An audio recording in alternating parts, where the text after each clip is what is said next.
Good afternoon everyone. सो आज हम एक टॉपिक डिस्कस करेंगे that is Shanghai cooperation organisation. इसको हम SCO के नेम से भी जानते हैं। इसमें बेसिकली 5 कंट्रीज़ आती हैं। 5 कंट्रीज़ कौन कौन सी हैं? That is China, Russia, Kazakhstan, Kyrgyzstan and Tajikistan.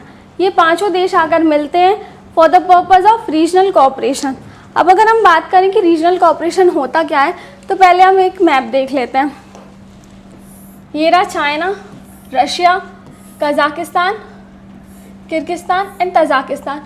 जैसा कि आप सभी देख सकते हैं कि ये सभी अपनी बाउंड्री कहीं ना कहीं एक दूसरे से शेयर कर रहे हैं। अगर हम इसकी एक आउटलाइन ड्रॉ करें तो नियरली ये, जैसा कि हम देख सकते हैं, इतना मेजर पोर्शन मतलब कि यूरेशिया मतलब यूरोप प्लस एशिया, तो इसका 60% एरिया ये ऑर्गेनाइजेशन ऑक्यूपाई करती है। वहीं अगर हम बात करें पॉपुलेशन की, तो वर्ल्ड की 40% पॉपुलेशन हमें इस एरिया में देखने को मिल जाएगी। ओके, सो ये ऑर्गेनाइजेशन का फॉर्मेशन होता है 1996 में, जिसको हम जानते हैं शंघाई 5 के नेम से। वहीं आगे चल के 2001 में एक और कंट्री दैट इज़ उज़्बेकिस्तान इसको ज्वाइन करती है और इसका एक न्यू नेम निकल के आता है that is Shanghai cooperation organisation.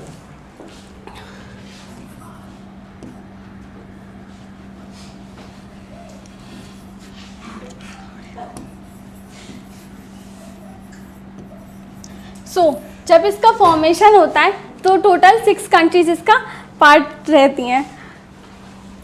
वहीं अगर हम बात करें कि इंडिया में इसका क्या स्टैंड है, तो 2005 में पहली बार इंडिया इसका मेंबर बनता है, बट वो उसका एक सिर्फ ऑब्जर्वर मेंबर बनता है। ऑब्जर्वर मेंबर क्या होता है? तो एक ऐसा मेंबर जो उसकी सारी एक्टिविटीज़ में पार्टिसिपेट तो करता है, लेकिन अगर हम बात करें डिसीजन मेकिंग की या वोट करने की, तो उसमें उसका कोई राइट नहीं होता है। अब ये उस टाइम पे तो हमारा ऑब्जर्वर स्टेट था, लेकिन 2017 में इंडिया और पाकिस्तान दोनों ने ही इसको एक फुल मेंबर की तरह ज्वाइन किया। ओके, सो 2017 में SCO की ही एक मीटिंग होती है आस्थाना में। आस्थाना एक प्लेस है जो कि कजाकिस्तान में आती है। वहाँ पे एक समिट होती है जहाँ पे इंडिया और पाकिस्तान दोनों ही SCO को finally officially as a full member इसको ज्वाइन करते हैं। और हम ये टॉपिक फाइनली कर क्यों रहे हैं? क्योंकि कल ही के दिन ईरान ने इसको as a full member join किया है। तो अगर हम बात करें कि अभी इसके टोटल मेंबर कितने हैं, तो अभी इसके टोटल मेंबर 9 हैं। दैट इज़ शंघाई 5 के 5 member, Uzbekistan, India plus Pakistan और एक और हमारा recent member that is Iran. अभी जब से इंडिया ने इसको ज्वाइन किया है, तो वहाँ के इवन ऑफिशियल्स ने भी ये बोला है कि इंडिया के इसमें ज्वाइन होने की वजह से इसका इतना अच्छा एक्टिवली पार्टिसिपेशन रहा है कि इसने बहुत ही एक कंस्ट्रक्टिव रोल की तरह अपना रोल प्ले किया है इस ऑर्गेनाइजेशन में। अगर हम बात करें कि कंस्ट्रक्टिव रोल किस बेसिस पे हम इसको कह सकते हैं, तो जैसे कि चाइना और इंडिया का डिस्प्यूट ले लेते हैं सपोज़ फॉर एग्जांपल। तो अगर हम चाहें, जैसे अभी रिसेंटली हमने देखा कि चाइना के ट्रूप्स ने आके हमको इन्वेड किया इंडिया की साइड में, लेकिन इंडिया ने कोई ऐसा वॉर तो नहीं किया, बहुत डिप्लोमेटिकली उस चीज़ को रिजॉल्व किया। हमेशा से इंडिया एक बहुत ही ज़्यादा एक डिप्लोमेटिक कंट्री रहा है। सो इंडिया की डिप्लोमेटिक नेचर की वजह से ही इसमें उसकी पार्टिसिपेशन एक बहुत अच्छे लेवल पे देखने को मिल जाती है। अभी जो 2023 की समिट हो रही है, इसकी प्रेसिडेंटशिप इंडिया होल्ड कर रहा है।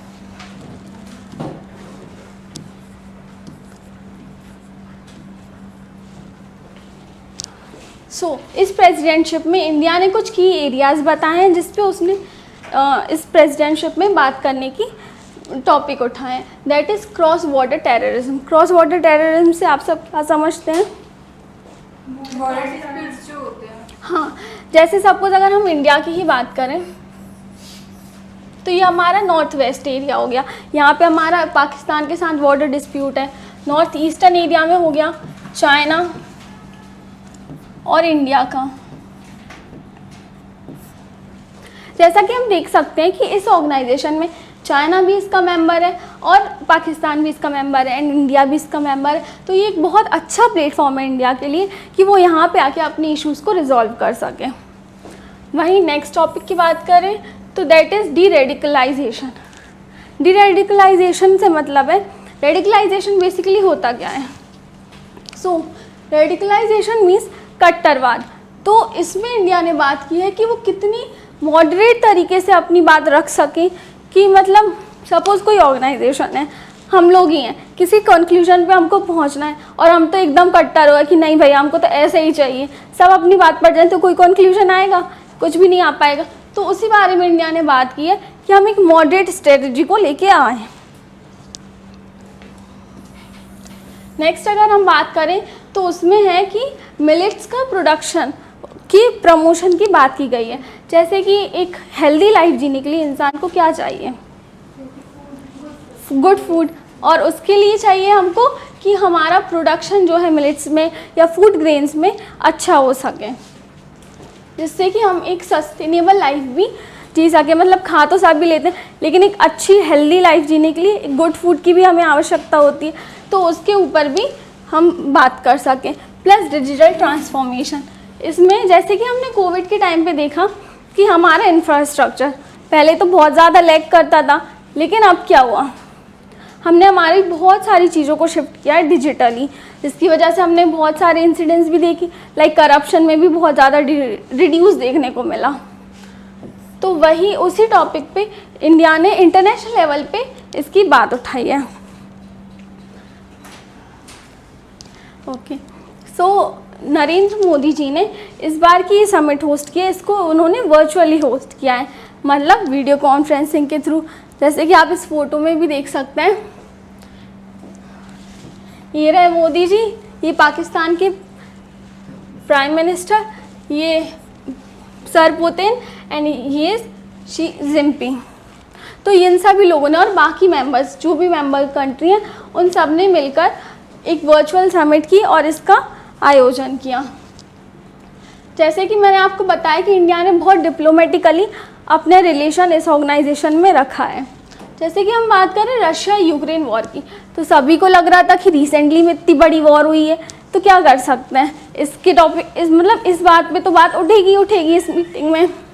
लेकिन जब ये समिट हुई तो मोदी जी ने इसके ऊपर कहा कि मतलब इस बार में उन्होंने कोई भी बात नहीं की।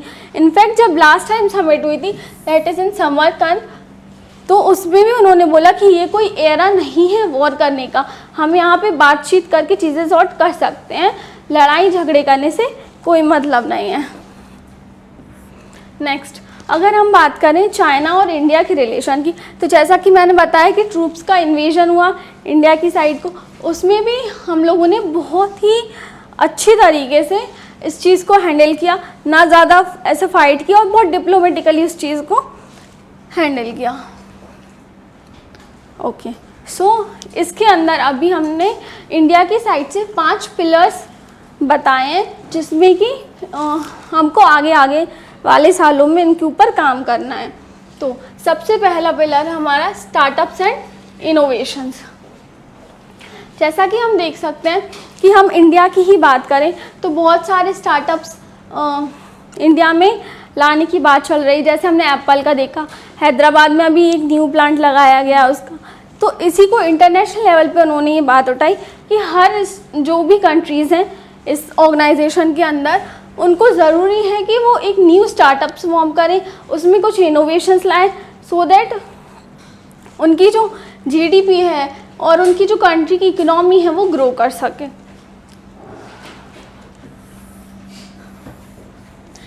This is very very important. पहली बार किसी भी ऑर्गेनाइजेशन में for the very first time traditional medicine के ऊपर बात की गई है। ट्रेडिशनल मेडिसिन से आप क्या समझते हैं? लाइक तुलसी वगैरह है जो हमारे पहले से यस, और कुछ एलैबोरेट कर सकते हैं? आयुर्वेदिक रिलेटेड नीम। तो ये लाइक एलोपैथी से या किसी भी दूसरी मेडिसिन से कैसे ज़्यादा हेल्पफुल हैं? इनके कुछ जो होते हैं मतलब साइड इफ़ेक्ट्स नहीं होते। देखो, तो जैसे बात करें हम एलोपैथिक, तो सबसे पहले इसकी पैकेजिंग की ही बात करते हैं। जो उसकी पैकेजिंग होती है प्लास्टिक लाइक स्ट्रक्चर में, तो वो बहुत ही ज़्यादा हार्मफुल होती है फॉर द एनवायरनमेंट। वो डिग्रेड नहीं होती इतने easily and it's very very harmful. और जब केमिकल से मिलके वो बनता है तो वो एयर पॉल्यूशन भी करता है। जब वो मटेरियल सॉइल में जाता है तो वो सॉइल पोल्यूशन भी करता है। वहीं अगर हम बात करें हमारी ट्रेडिशनल मेडिसिन की, तो वो तो हमें नेचुरली अवेलेबल है ना, तो उनसे ना तो हमारा कोई इन्वायरमेंटल को पोल्यूशन हो रहा। इनफैक्ट अगर हम देखें जो हमारी ट्रेडिशनल मेडिसिन हैं वो हमको बहुत इजीली और बहुत चीपली अवेलेबल भी हैं। हमको कोई बहुत ज़्यादा उनके लिए करने की ज़रूरत तो है नहीं है। तो इस पर भी मोदी जी ने बात की है। नेक्स्ट अगर हम बात करें that is digital inclusion.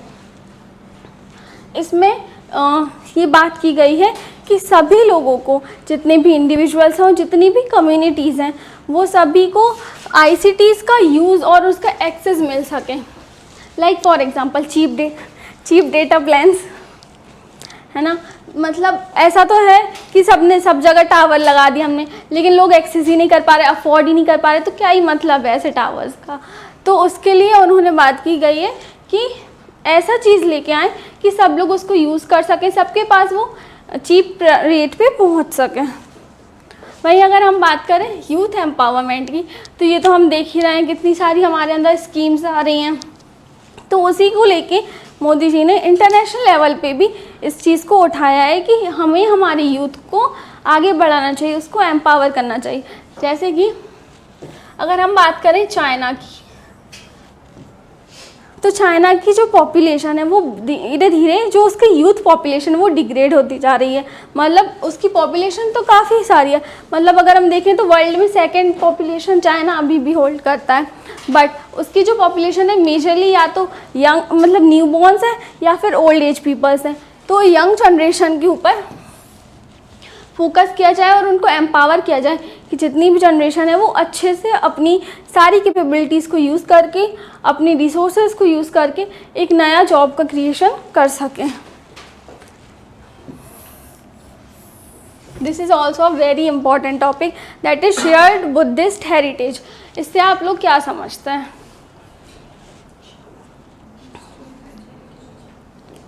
No idea.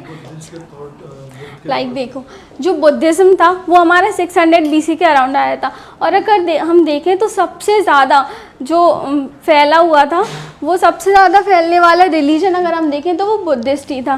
तो बुद्धिस्ट रिलीजन एक ऐसा रिलीजन है जो हमको वर्ल्ड के ऑलमोस्ट एवरी पार्ट में देखने को मिल जाता है। Where is a map? हाँ। सो जैसे कि हम बात करें, हमारा सेंट्रल एशिया का पोर्शन हो गया, हमारे अरब स्टेट हो गए, ये हमारा क्या बोलते हैं साउथ ईस्ट एशियन रीजन हो गया। तो ऑलमोस्ट हमें हर जगह बुद्धिस्ट रिलीजन देखने को मिलता है। तो इसमें वही बात की गई है कि कैसे हम सारे बुद्धिस्ट रिलीजन को इकट्ठा लाके एक जो रीजनल कॉपरेशन है, मतलब ये एक बहुत लिमिटेड एरिया में, जैसा कि आपने देखा सिर्फ 9 मेंबर्स ही इसके मतलब 9 कंट्रीज ही इसके मेंबर्स हैं, तो इसको थोड़ा एक्सटेंड करने की बात इसमें की गई है। अभी जैसा कि मैंने आपको बताया कि ट्रेडिशनल मेडिसिन के बारे में वो द वेरी फर्स्ट टाइम इस चीज़ पे बात की गई है, तो उसी के लिए एक एक्सपर्ट वर्किंग ग्रुप का भी फॉर्मेशन किया गया है, और इनोवेशंस एंड स्टार्टअप के लिए भी एक फॉर्मेशन किया गया है ग्रुप का, जो कि हमें बताएगा, अपनी एक्सपर्ट एडवाइस देगा, जिसके बेसिस पे हम आगे आने वाली स्कीम्स योजनाएं ला सकें। सो इस टाइम जो मीटिंग हुई इंडिया में, उसकी थीम क्या थी? This is a very important question and ये डायरेक्ट आ भी सकता है। सो इस बार की थीम थी सिक्योर, SCO सिक्योर। सिक्योर को अगर हम और एलेबोरेट करें तो ऐसे आता है सिक्योरिटी। सिक्योरिटी हमारी किसी भी तरह की हो सकती है, लाइक इंटरनल या फिर एक्सटर्नल। अगर हम एक्सटर्नल की बात करें, जैसे चाइना हो गया, पाकिस्तान हो गया, इनसे जो बॉर्डर डिस्प्यूट्स हैं उसको लेके जो सिक्योरिटी की बात की गई है, प्लस इकोनॉमिक डेवलपमेंट। जैसा कि ये जो सारी कंट्रीज़ हैं, 9 कंट्रीज़, वो वर्ल्ड की 20% GDP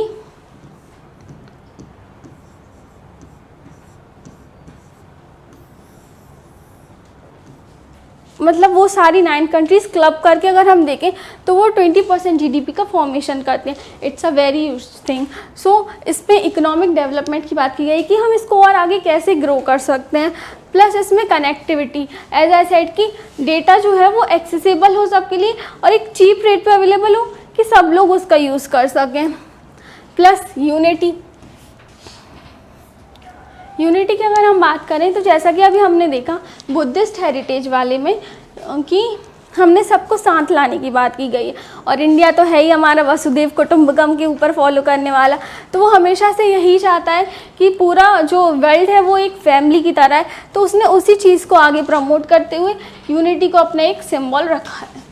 next, respect the sovereignty and territorial integrity, मतलब कि हमें हमारे देश की और हमारे आसपास जितने भी देश उनकी टेरिटरी का सम्मान करना चाहिए। जैसा कि हमने देखा कि अभी चाइना ने जो हमारे ये नॉर्थ ईस्ट वाले पोर्शन में इन्वेजन किया, तो ये कहीं ना कहीं हमारी टेरिटोरियल इंटीग्रिटी के ऊपर हार्म है। तो उसके ऊपर मतलब कोई वॉर ना करके बहुत क्या बोलते हैं डिप्लोमेट्रिकली इंडिया ने बात की, तो उसी चीज़ के ऊपर ये नेक्स्ट पॉइंट लिया गया है, दैट इज़ कि हमको हमारी इंटीग्रिटी का ध्यान रखना चाहिए और दूसरे की टेरिटरी के अंदर इंटरवीन नहीं करना चाहिए। Plus environmental protection, as we can see कि आजकल इन्वायरमेंटल पोल्यूशन कितना ज़्यादा बढ़ता जा रहा है, तो उसी के ऊपर इन्वायरमेंटल प्रोटेक्शन के ऊपर भी बात की गई है। प्लस जो ट्रेडिशनल मेडिसिन का जैसे कि मैंने बताया, तो उससे भी उनका मेन कॉन्सेप्ट यही था कि हम इन्वायरमेंट को कैसे बचा सकते हैं और कैसे इतना ज़्यादा इको फ्रेंडली हो सकते हैं। अगर हम बात करें कि इसकी जो थीम है वो मोदी जी ने कहाँ से ली है, तो 2018 में एक बार वो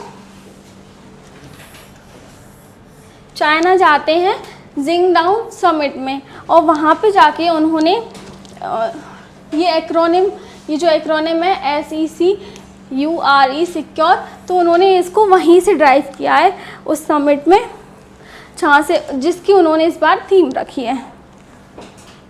thank you. Any doubts anyone? For most of the time you have used the word diplomatic, so I wanna know the role of India in its diplomacy.